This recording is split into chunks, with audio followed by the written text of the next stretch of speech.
السلام علیکم دوستو، welcome to my channel D I study. ایک بار پھر آپ سب کا ہمارے چینل پر ویلکم اور خیر مقدم ہے۔ آپ سب کو جان کر بہت خوشی ہوگی کہ آج سے ہمارے چینل پر کریش کورس ہم شروع کر رہے ہیں، جو کہ خاص کر میٹرک کے بچوں کے لیے ہے۔ مجھے امید ہے کہ اگر آپ اس کورس سے اچھے سے فائدہ اٹھاتے ہیں تو آپ 90+ بھی لا سکتے ہیں۔ تو وقت کم ہے، چلیے بنا کسی دیری کے ہم سبق شروع کرتے ہیں۔ یہ آج کا پہلا ویڈیو ہے ہمارے درخشاں بک سے، پہلے چیپٹر سے۔ ہمارے درخشاں بک میں جو سب سے پہلا چیپٹر ہے وہ حمد ہے، جو کہ شبنم کمالی نے لکھا ہے۔ حمد کا عنوان کیا ہے؟ خدائے عز و جل۔ تو آج ہم اسی چیپٹر کے بارے میں ڈسکس کریں گے، تو چلیے شروع کرتے ہیں۔ حمد خدائے عز و جل، یہ آپ کا جو حمد کا عنوان ہے، اور اس کے جو مصنف یعنی رائٹر ہیں وہ شبنم کمالی ہیں۔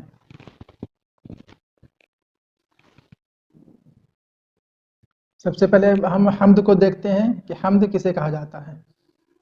تو حمد ایک عربی لفظ ہے جس کے معنی تعریف کے ہیں۔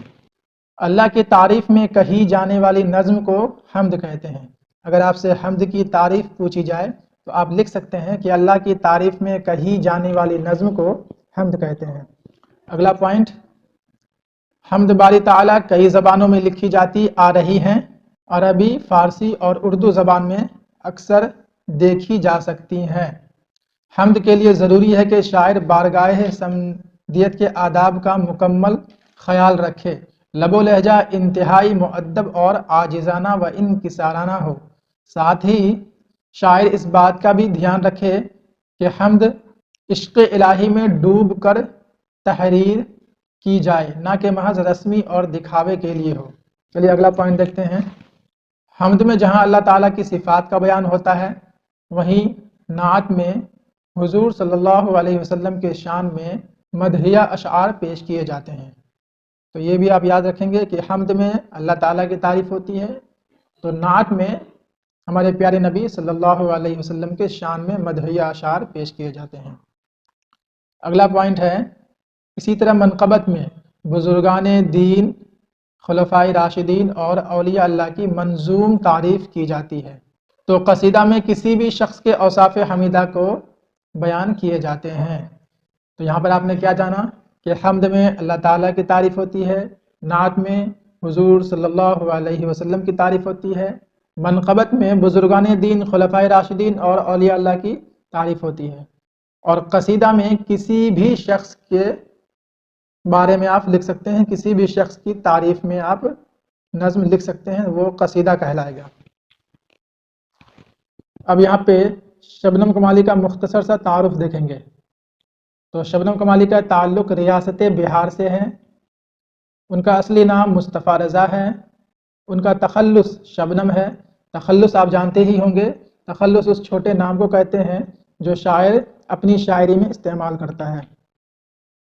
شبنم کمالی کی پیدائش 22 جولائی 1938 کو پوکھریرا ضلع سیتامڑھی میں ہوئی تھی۔ کب ہوئی تھی؟ 22 جولائی 1938 کو۔ کہاں ہوئی تھی؟ تو سیتامڑھی ضلع میں۔ ان کی کچھ مشہور مذہبی منظومات، خاص طور سے نعتیہ شاعری کے مجموعے شبنم کمالی کی کچھ کتابیں ہیں، انہیں آپ یاد کر لیجئے۔ آپ کو ہو سکتا ہے ایگزام میں لکھنے کے لیے کہا جائے تو آپ اسے لکھ سکتے ہیں۔ سب سے پہلی کتاب کا نام ہے انوار عقیدت۔ کیا ہے؟ انوار عقیدت۔ دوسری کتاب کا نام ہے ریاض عقیدت۔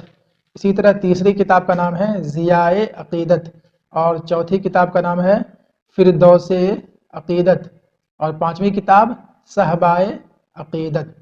ایک بار پھر سے دوہرا لیں، انوار عقیدت، دوسرا ریاض عقیدت، تیسرا ضیاء عقیدت، چوتھا فردوس عقیدت، اور پانچواں صحبائے عقیدت۔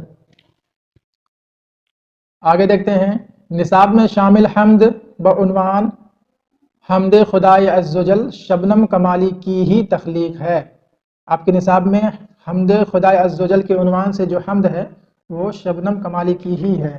اگلا پوائنٹ ہے، شبنم کمالی نے اپنی زندگی کا بیشتر حصہ وعظ و تبلیغ، اسلامی اور مذہبی اقدار کی تلقین میں صرف کی ہے، یعنی کہ شبنم کمالی نے اپنی زندگی کا زیادہ تر حصہ اسلام کی خدمت میں اور دعوت و تبلیغ میں لگایا ہے۔ اگلا پوائنٹ ہے،